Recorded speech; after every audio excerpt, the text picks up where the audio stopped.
ತರಕಾರಿ ಸಂಜೆ ಟೈಮ್ದಾಗ ಏನಾದರೂ ರುಚಿಕರವಾಗಿ ಹಾಗೆ ಖಾರವಾಗಿ ಆರೋಗ್ಯಕರವಾಗಿ ಏನಾದರೂ ತಿನ್ಬೇಕು ಅನಿಸ್ತಿದೆ. ಹಾಗಾದರೆ 10 ನಿಮಿಷದಾಗ ಒಲೆಯನ್ನು ಬಳಸದೆ ಮಾಡ್ಕೊಳ್ಬಹುದಾದಂತಹ ಸೌತೆಕಾಯಿ ಬೋಟ್ ಚಾಟ್ನ ಟ್ರೈ ಮಾಡಿ. ತುಂಬ ಚೆನ್ನಾಗಿರುತ್ತೆ, ಆರೋಗ್ಯಕ್ಕೂ ಕೂಡ ತುಂಬ ಒಳ್ಳೆಯದು, ತಿನ್ನೋದಕ್ಕೂ ಕೂಡ ತುಂಬ ಮಜವಾಗಿರುತ್ತೆ. ಒಮ್ಮೆ ನೀವು ಮಾಡ್ಕೊಂಡು ತಿಂದರೆ ಪದೇ ಪದೇ ಇದನ್ನೇ ಮಾಡ್ಕೋತೀರಾ, ಅಷ್ಟು ಚೆನ್ನಾಗಿರುತ್ತೆ. ಸೌತೆಕಾಯಿಯನ್ನು ಹಾಗೆ ತಿನ್ನೋ ಬದಲು ಈ ಥರ ಡಿಫ್ರೆಂಟಾಗಿ ಮಾಡ್ಕೊಂಡು ತಿಂದರೆ ತುಂಬ ಚೆನ್ನಾಗಿರುತ್ತೆ. ಇವಾಗ ಹೇಗೆ ಮಾಡೋದಂತ ಹೇಳಿ ನೋಡೋಣ. ಅದಕ್ಕಿಂತ ಮುಂಚೆ ಇನ್ನೂ ಚಾನಲ್ಗೆ ಯಾರು ಸಬ್ಸ್ಕ್ರೈಬ್ ಆಗಿಲ್ಲ ದಯವಿಟ್ಟು ಚಾನಲ್ಗೊಮ್ಮೆ ಸಬ್ಸ್ಕ್ರೈಬ್ ಆಗಿ.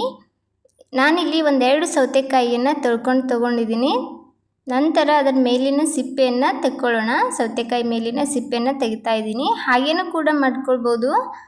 ಕೆಲವೊಬ್ಬರಿಗೆ ಸಿಪ್ಪೆ ಇಷ್ಟ ಆಗೋದಿಲ್ಲ, ಅವರು ಈ ಥರ ಸಿಪ್ಪೆಯನ್ನು ತೆಗೆದ್ಬಿಟ್ಟು ಸಹ ಮಾಡ್ಕೊಳ್ಬೋದು. ನಾನಿಲ್ಲಿ 2 ಸೌತೆಕಾಯಿಯ ಸಿಪ್ಪೆಯನ್ನು ಈ ಥರ ತಗೊಂಡು ಇಟ್ಕೊಂಡಿದ್ದೀನಿ. ಇವಾಗ ಇದನ್ನು ಈ ಥರ ಮಧ್ಯಭಾಗದಲ್ಲಿ ಕಟ್ ಮಾಡ್ಕೊಳ್ಳೋಣ. ಒಂದರಲ್ಲಿ 2 ಭಾಗಗಳನ್ನು ಮಾಡ್ಕೊಂಡಿದ್ದೀನಿ. ನೋಡಿ, ನಾನಿಲ್ಲಿ 4 ಭಾಗಗಳನ್ನಾಗಿ ಮಾಡ್ಕೊಂಡಿದ್ದೀನಿ. ನಂತರ ಒಂದು ಚಮಚದ ಸಹಾಯದಿಂದ ಈ ಥರ ನಡು ಬೀಜ ಏನಿರುತ್ತೆ ಅದನ್ನು ತೆಕ್ಕೊಳ್ಳೋಣ. ಬೀಜ ಇರುವ ಭಾಗವನ್ನು ಈ ಥರ ಚಮಚ ಸಹಾಯದಿಂದ ತೆಗಿತಾ ಇದ್ದೀನಿ. ಅದನ್ನು ವೇಸ್ಟ್ ಮಾಡ್ಲಿಕ್ಕೆ ಹೋಗಬೇಡಿ, ಅದರಿಂದನೇ ಇವಾಗ ನಾವು ಈ ಮಸಾಲೆಯನ್ನು ರೆಡಿ ಮಾಡ್ಕೊಳ್ಬೋದು ಒಳಗಡೆ ತುಂಬಲಿಕ್ಕೆ. ಅದಕ್ಕೋಸ್ಕರ ಅದನ್ನು ಚೆಲ್ಲಕ್ಕೆ ಹೋಗಬೇಡಿ, ಅದನ್ನು ಸೈಡಲ್ಲಿ ಇಟ್ಕೊಳ್ಳೋಣ. ನೋಡಿ, ನಾನು 4 ಮಧ್ಯಭಾಗದಲ್ಲಿರುವಂಥ ಬೀಜವನ್ನು ತೆಗೆದು ಇಟ್ಕೊಂಡಿದ್ದೀನಿ. ಈ ಥರ ರೆಡಿಯಾಗಿವೆ. ಈ ಕಡೆ ನಾನು ಅದರ ಮಧ್ಯಭಾಗದಲ್ಲಿರುವ ಬೀಜವನ್ನು ಸೈಡಲ್ಲಿ ಒಂದು ಪಾತ್ರೆಯಲ್ಲಿ ಇಟ್ಕೊಂಡಿದ್ದೀನಿ. ಇವಾಗ ಅದನ್ನು ಈ ಥರ ಚಮಚೆ ಸಹಾಯದಿಂದ ಚಿಕ್ಕದಾಗಿ ಮಾಡ್ಕೊಳ್ಳಿ.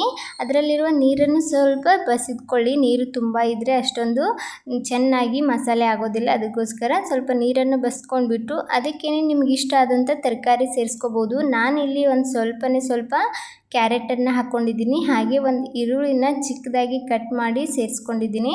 ನಿಮ್ಗೆ ಯಾವ ತರಕಾರಿ ಇಷ್ಟ ಆಗುತ್ತೋ ಅದನ್ನು ಹಾಕ್ಕೊಳ್ಳಿ. ಹಾಗೆಯೇ ಒಂದು ಟೊಮೆಟೊವನ್ನು ಚಿಕ್ಕದಾಗಿ ಕಟ್ ಮಾಡಿಕೊಂಡು ಸೇರಿಸ್ಕೊಂಡಿದ್ದೀನಿ. ಕ್ಯಾಪ್ಸಿಕಮ್ ಇದ್ದರೆ ಅದನ್ನು ಸಹ ಹಾಕ್ಕೊಳ್ಬೋದು. ಯಾವುದಾದ್ರೂ ಮೊಳಕೆ ಕಾಳುಗಳಿದ್ದರೆ ಅದನ್ನು ಸಹ ಹಾಕ್ಕೊಳ್ಬೋದು, ತುಂಬ ಚೆನ್ನಾಗಿರುತ್ತೆ. ನಾನಿಲ್ಲಿ ಒಂದು ಹಸಿಮೆಣಸಿನ್ಕಾಯನ್ನು ಚಿಕ್ಕದಾಗಿ ಕಟ್ ಮಾಡಿ ಸೇರಿಸ್ಕೊಂಡಿದ್ದೀನಿ. ಹಾಗೆ ಒಂದು ಸ್ವಲ್ಪ ಶೇಂಗಾನ ಹುರ್ಕೊಂಡು ಅದನ್ನು ಈ ಥರ ಖಾರ, ಉಪ್ಪು, ಎಣ್ಣೆ ಹಾಕಿಬಿಟ್ಟು ಸ್ವಲ್ಪ ಫ್ರೈ ಮಾಡ್ಕೊಂಡಿದ್ದೀನಿ. ಅದನ್ನು ಒಂದು ಸ್ವಲ್ಪ ಇದರಲ್ಲಿ ಹಾಕ್ಕೊಂಡಿದ್ದೀನಿ. ಈ ಥರ ಮಾಡ್ಕೊಂಡು ಹಾಕೊಂಡ್ರೆ ತುಂಬ ಚೆನ್ನಾಗಿ ಟೇಸ್ಟ್ ಬರುತ್ತೆ. ಅದಕ್ಕೋಸ್ಕರ ಲಾಸ್ಟಲ್ಲಿ ಒಂದು ಸ್ವಲ್ಪ ಕೊತ್ತಂಬರಿನ ಚಿಕ್ಕದಾಗಿ ಕಟ್ ಮಾಡಿ ಸೇರಿಸ್ಕೊಂಡಿದ್ದೀನಿ. ಹಾಗೆ ಒಂದು ಸ್ವಲ್ಪ ಸೇವಿತ್ತು, ಸೇವನ್ನು ಹಾಕ್ಕೊಂಡು ಇವಾಗ ಇದಕ್ಕೇನೆ ಒಂದು ಸ್ವಲ್ಪ ಚಾಟ್ ಮಸಾಲ ಹಾಕ್ಕೊಂಡಿದ್ದೀನಿ. ಒಂದು ಅರ್ಧ ಚಮಚದಷ್ಟು ಚಾಟ್ ಮಸಾಲನ ನಾನಿಲ್ಲಿ ಹಾಕ್ಕೊಂಡಿದ್ದೀನಿ.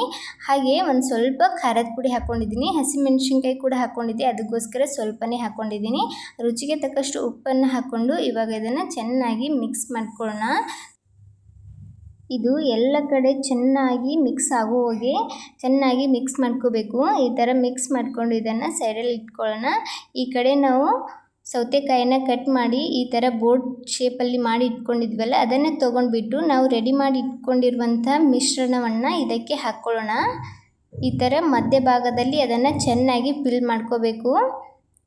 ಎಲ್ಲ ಸೌತೆಕಾಯಿಗೂ ಸಹ ಇದೇ ಥರ ಹಾಕ್ಕೊಳ್ಬೇಕು. ನಾನಿಲ್ಲಿ ಎಲ್ಲ ಸೌತೆಕಾಯಿಗೂ ಇದೇ ಥರ ಹಾಕ್ಕೊಂಡು ರೆಡಿ ಮಾಡಿ ಇಟ್ಕೊಂಡಿದ್ದೀನಿ. ನೋಡ್ಬೋದು ಎಷ್ಟು ಚೆನ್ನಾಗಿ ಕಾಣ್ತಾ ಇದೆ ಅಲ್ವಾ? ಎಷ್ಟು ಚೆನ್ನಾಗಿ ಕಾಣ್ತಿದೆಯೋ ರುಚಿ ಕೂಡ ಅಷ್ಟೇ ಚೆನ್ನಾಗಿರುತ್ತೆ. ಇವಾಗ ಮೇಲ್ಗಡೆ ಒಂದು ಸ್ವಲ್ಪ ಸೇವ್ ಇದ್ದರೆ ಅದನ್ನು ಈ ಥರ ಮೇಲ್ಗಡೆ ಹಾಕ್ಕೊಳ್ಳಿ, ತುಂಬ ಚೆನ್ನಾಗಿರುತ್ತೆ. ಎಲ್ಲದಕ್ಕೂ ಒಂದು ಸ್ವಲ್ಪ ಸೇವನ್ನು ಹಾಕ್ತಾ ಇದ್ದೀನಿ. ನೀವು ಸಹ ಈ ಥರ ಒಮ್ಮೆ ಟ್ರೈ ಮಾಡಿ ನೋಡಿ, ತುಂಬ ಚೆನ್ನಾಗಿರುತ್ತೆ.